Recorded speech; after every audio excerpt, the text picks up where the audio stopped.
जय श्री कृष्णा। गीता स्पंद है 7वां अंक।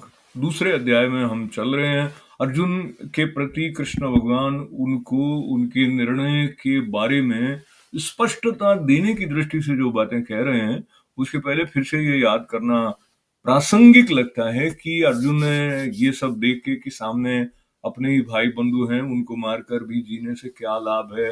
बल्कि वहां तक वो कह गए कि वो अगर मैं निहत्था हूं और वो मुझे मार भी दें तो भी वो अच्छा है। मतलब ये रक्त से सना हुआ अगर स्वर्ग का राज्य भी मुझे मिल जाएगा तो वो सब क्या लाभ है। इस प्रकार की बातें करते करते उन्होंने ये भी कहा था कि मैं कायर हो गया हूं, मुझे पता नहीं लग रहा है कि मेरा धर्म क्या है। तो एक रूप में ये कहें कि धर्म यदि हमारा कर्तव्य एक क्षण विशेष में जो है उसकी स्पष्टता के साथ जुड़ा है, तो कृष्ण भगवान जो स्पष्टता अर्जुन को देते हैं वो सार्वकालिक है, वो हमेशा बनी रहने वाली है। ये बात ऐसे स्पष्ट होती जाती है कि पहले तो उन्होंने सीधा अर्जुन को ये कहा कि तू पंडितों के जैसे वचन कहता है और कायर है और वो सब।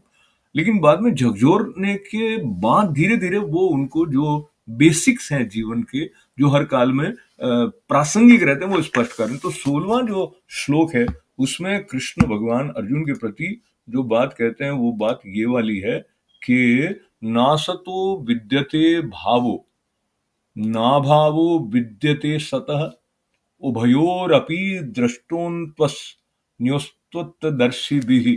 उच्चारण के दोष के लिए क्षमा चाहते हुए इसका अर्थ है ऐसा कि असत वस्तु की तो कोई सत्ता है ही नहीं और सत्य का अभाव नहीं है। तो इस प्रकार इन दोनों का ही तत्व ज्ञानी पुरुषों द्वारा देखा गया है। तो ज्ञानी पुरुषों की बात करते हुए संत ज्ञानेश्वर जी का स्मरण करें तो वो अपनी टीका में ये बताते हैं कि जिस तरह से कोई वस्तु अपने स्वरूप को बदलती है, मिट्टी का कोई खिलौना है, वो पहले मिट्टी था, बाद में खिलौना हो गया और अगर टूट गया तो वापस मिट्टी हो गया। बर्फ जम गई, पहले पानी थी। तो सत्य क्या है? यानी ये जो बदलने वाला जो स्वरूप को लेकर जो है उसको सत्य नहीं कहा जा सकता। तो ज्ञानी पुरुष के अर्थ ये हुआ कि जो जैसा है वैसा जिसको दिख जाता है वो ज्ञानी है। बहुत बार हम अपनी तरफ से एक प्रकार की दृष्टि से आरोपित कर देते हैं और वो हमारा सत्य बन जाता है।